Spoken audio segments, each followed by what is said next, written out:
So good evening, and thank you everybody for joining us this evening for our first community engagement session for our new comprehensive plan with sustainability elements for the town of Ossining.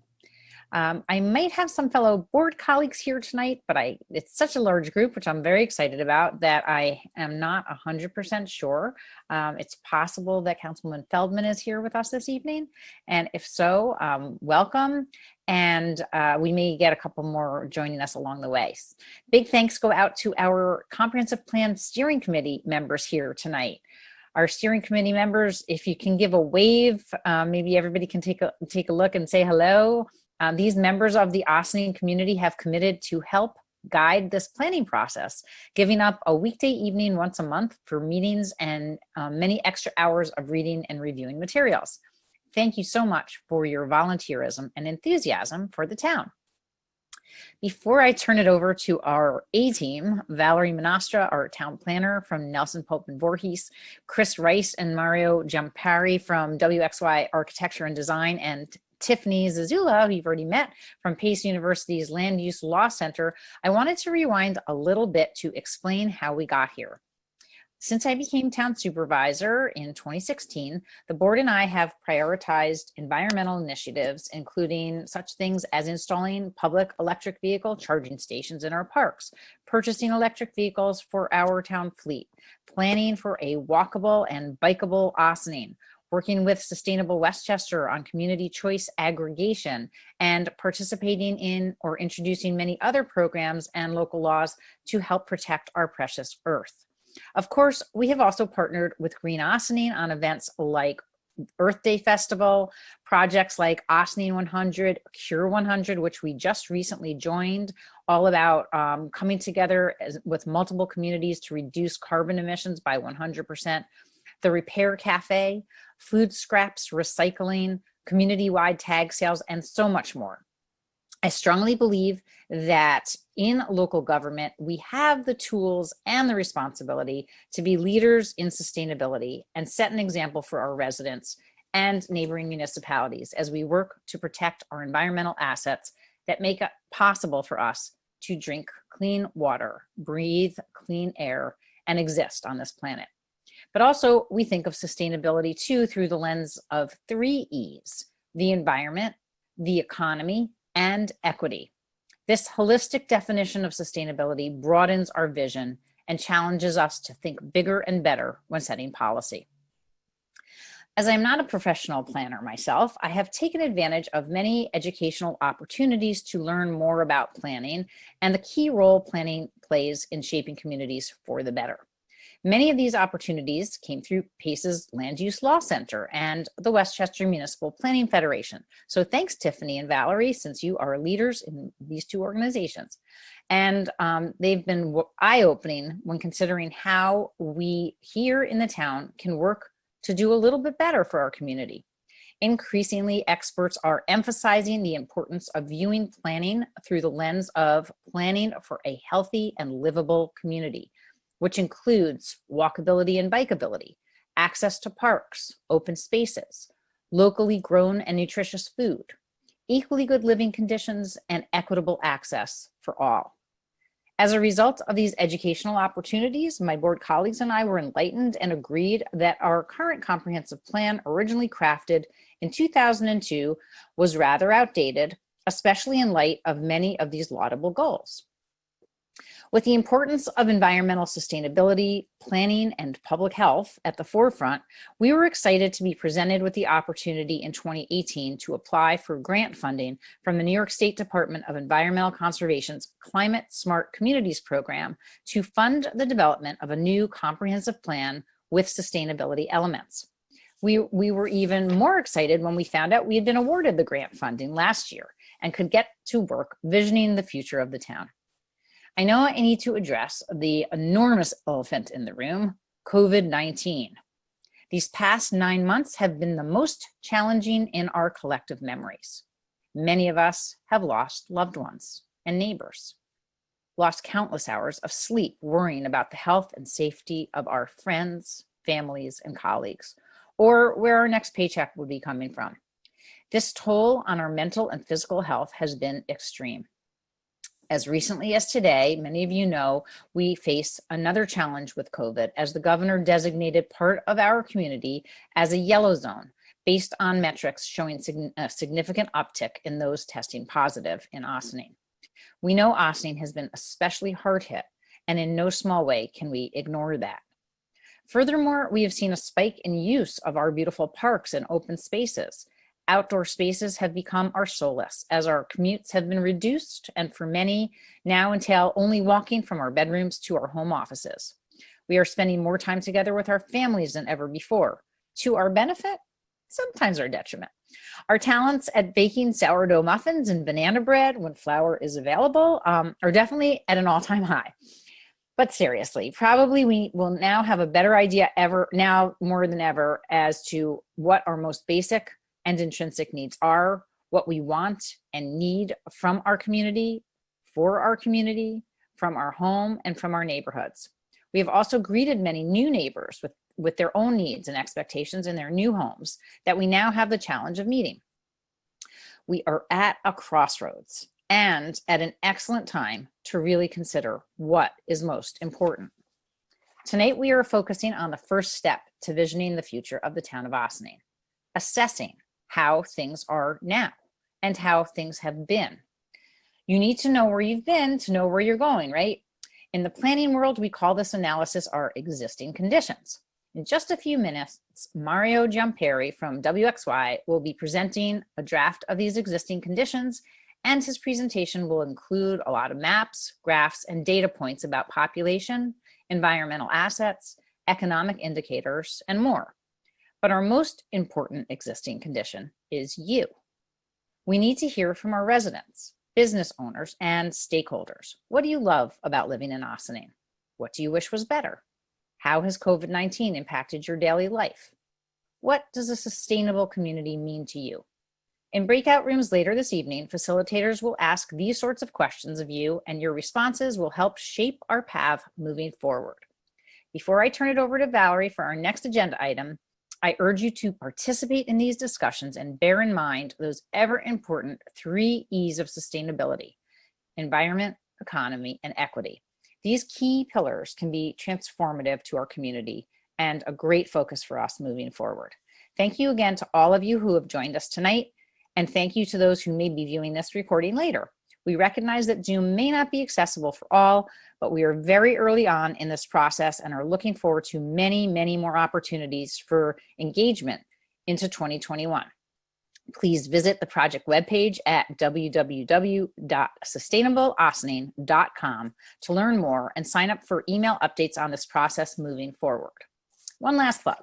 If any of you after tonight are looking to get more involved in the Ossining community, we are currently seeking volunteer members to join some of our volunteer boards and committees: our planning board, zoning board, recreation advisory board, and board of assessment review. If you're interested, please visit our website for more information. Do not hesitate to reach out directly to me at dlevenberg@townofossining.com or 914-762-6001 to learn more as well. Thank you very much, everybody. I look forward to a wonderful and engaging evening. And I do have to say, I don't know what is our total number, Tiffany, now that we're up to in terms of participants. We were at 61 when I started talking, I think. So far, you have 89 people that are on this Zoom call so far. And that is really incredible. So thanks again to everybody for participating. Back to you. So Valerie, we'll turn it to you for just a few minutes. Hey, great. Thank you so much. So my name is Valerie Menastra, and I thought we'd just touch upon, you want to go to the next slide? Yep. So I'll just talk a little bit about the overall agenda for the evening. I'm going to do a quick introduction onto overview of the comprehensive plan process, where we are. I'm going to turn it over to Mario to talk a little bit about existing conditions. And then we'll turn it over to Tiffany to do an overview of tonight's community engagement process. And that's going to entail breakout rooms where everyone will be grouped to various groups to go through a number of questions that we really are looking for community feedback. It's really important that everybody participates and provides as much feedback as possible. And then we'll conclude the evening with closing remarks. So I want to just touch a little bit before we begin. What is a comprehensive plan? A comprehensive plan is a document that identifies the goals, objectives, and recommendations, principles, guidelines, policies, standards to guide both the immediate, as we were talking about, we know what the conditions are today, but also long-range growth, protection, enhancement, and development within the town. Why is a comprehensive plan important? Well, all town land use regulations must be in accordance with a comprehensive plan that is mandated by New York state law. A comprehensive plan allows a community to be proactive as opposed to reactive.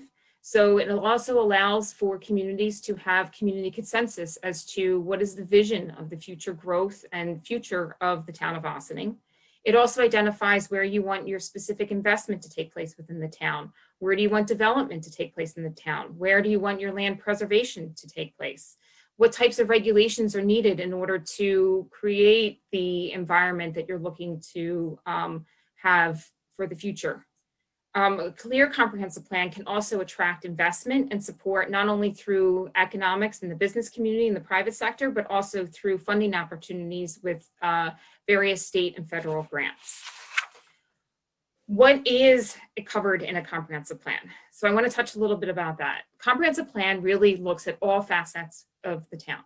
It will include land use and zoning. It looks at what types of uses of the land is taking place, what types of zoning regulations are there, if that needs to be changed. And for those that are not familiar with zoning regulations, zoning regulations really dictate what can you do with the land, what types of buildings can you build, what types of preservation is required as part of that land. Environmental resources is another topic that's covered in a comprehensive plan that really focuses on your wetlands, your water bodies, your steep slopes, your parks, your open space. Transportation and mobility is another topic that we'll cover in a comprehensive plan, and that really focuses on your roadways, your bicycle routes, your pedestrian access.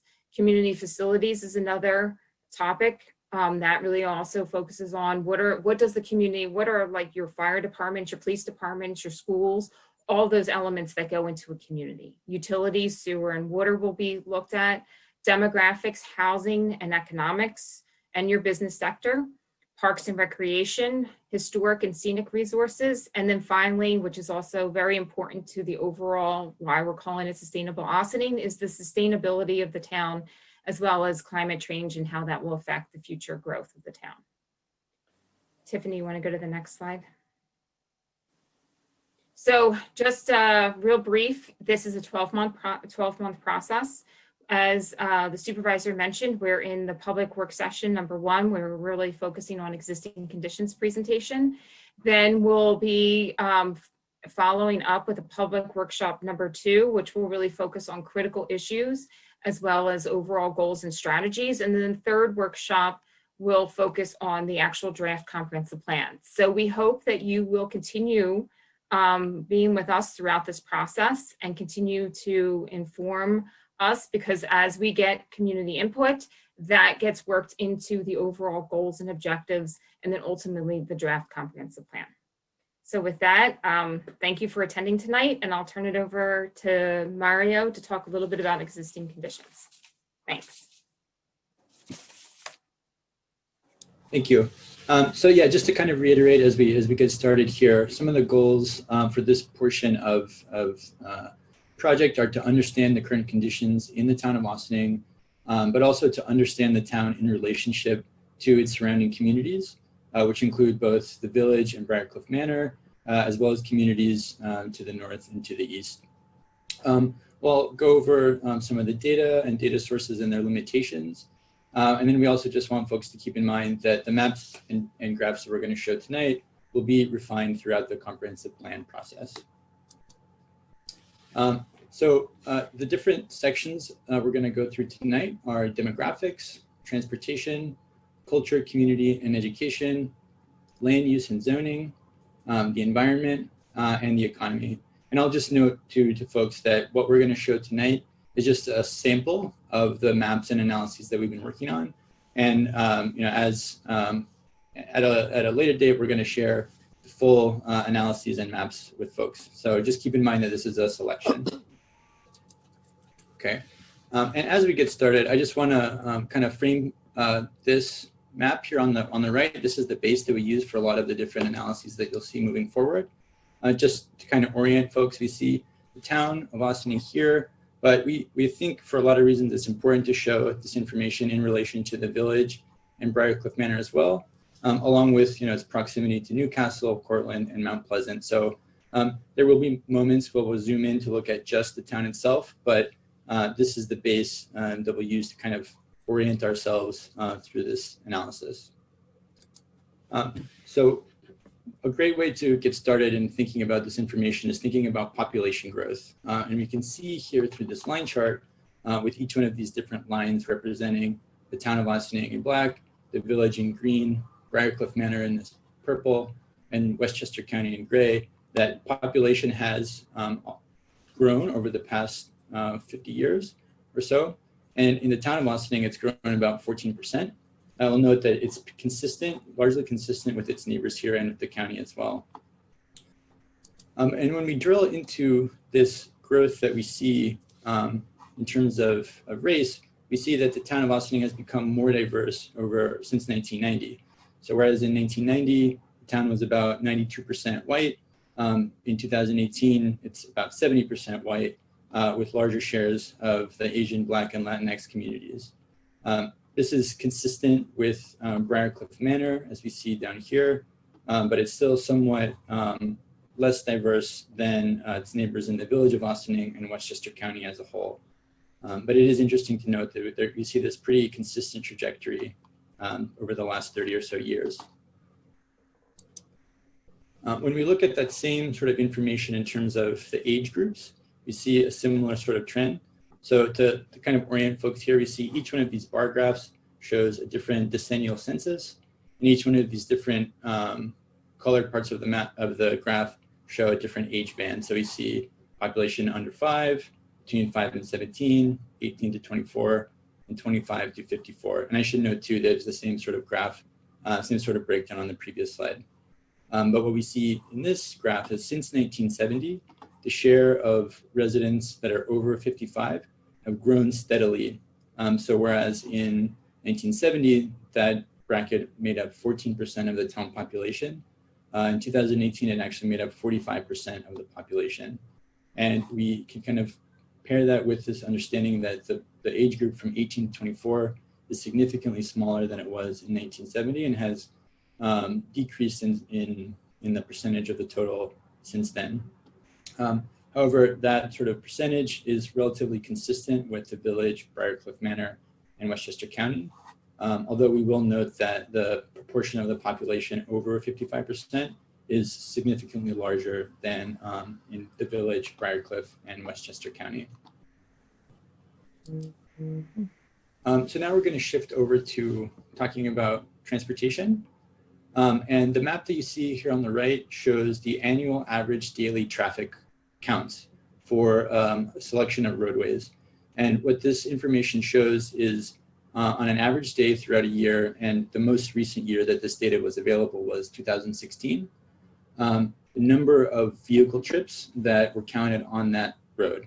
To kind of, to actually pull some examples out of the map here, we see that Route 9A is this thick pink band, which signifies that it has a relatively high number of vehicle trips every day. And that should come as no surprise to folks. It should similarly not come as a surprise to folks that Route 9 as well has this thickest pink line, which indicates that there's between 10,000 and 50,000 car trips per day.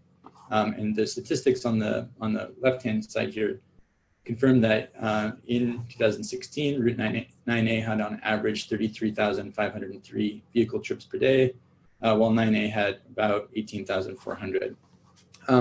But if we look at some of these other major roadways here, we see, for instance, Croton Avenue also has a significant traffic count, and a few of these other major roadways also have not the same volume of traffic, but significant levels of traffic as well. And for the purposes of our analysis, we're interested in 9A, Route 134, but then also North State Road over here, which kind of surprisingly to me at least has a relatively low average daily traffic count of under 5,000. When we move on to pedestrian connectivity and public transportation connectivity, you see here that, as we all know, Ossining has great connections in terms of the Old Croton Aqueduct Trail, as well as the Briarcliff Peekskill Trailway. But both of these trails, well, the Briarcliff Peekskill Trailway at least ends rather abruptly here, adjacent to Route 9A. It's also interesting to note this dotted green line that you see throughout the map are proposed trails that were proposed through the Millwood Ossining Go plan. So those trails have not been fully completed yet, but they're a plan that was put in place to kind of connect the town to make it more walkable for residents. We also see, of course, that there are a number of bus routes like the 17 Express that takes folks from east to west, and the 11 and 14 that run north-south through the village. Still don't hear anything. If we turn our attention to education, we can see that over the past 10 years or so, the school enrollment in Ossining Unified Free School District has grown pretty substantially by 14% to its peak enrollment, which is projected for this year at around 4,800 students.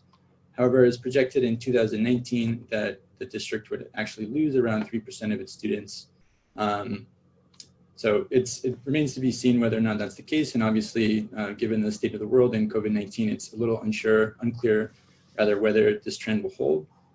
But we've kind of see here in terms of enrollment and projections that we're kind of at a peak enrollment period right now, at least over the 10 years past and 5 years to come.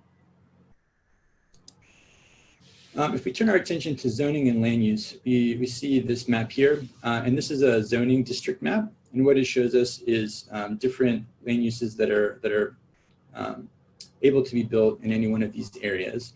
So the colors generally match up to the yellows and browns relate to residential use or single family residential use. This yellow here correlates with multifamily uses. And then the reds represent different levels of commercial intensity. So you see within the town of Ossining, it's really the area around North State Road and the GE campus here near Cortland that are zoned for commercial use, while the rest of the town is largely residential. And if we actually look at the land use map, it confirms these zoning designations as you might expect. So if we take a moment to pause here at the legend, we can see that there are 3 different classes of residential development, with this light yellow representing the lowest density or largest lot size, most spread out houses, up to this darker yellow color, which represents a high density residential. And there's really only a couple of instances of that closer to the water, but the vast majority of the town is either low or medium density residential. And again, as we saw before, much of the town's commercial and industrial activity is centered around North State Road. You have the GE campus here, and then research campus right here. The blues represent institutional or public uses. So we have the seminary here and the school over here. And of course, the green represents open space. And speaking of open space, if we look at the open space map by its designation or by its stewardship rather at different levels, we can see that there are a number of different kinds of open spaces with different sort of management regimes throughout Ossining. I should point out to folks here that this green band here is 9A, and although it is a roadway, it's technically state operated parkland. So that's just something to keep in mind is when you see this is actually Route 9A. But besides that, you have a number of cemeteries here, including Dale Cemetery, St. Augustine, and Sparta, and then a number of public city-operated parks like Cedar Lane Park, Sally Swope Sitting Park, and Ryder Park over here.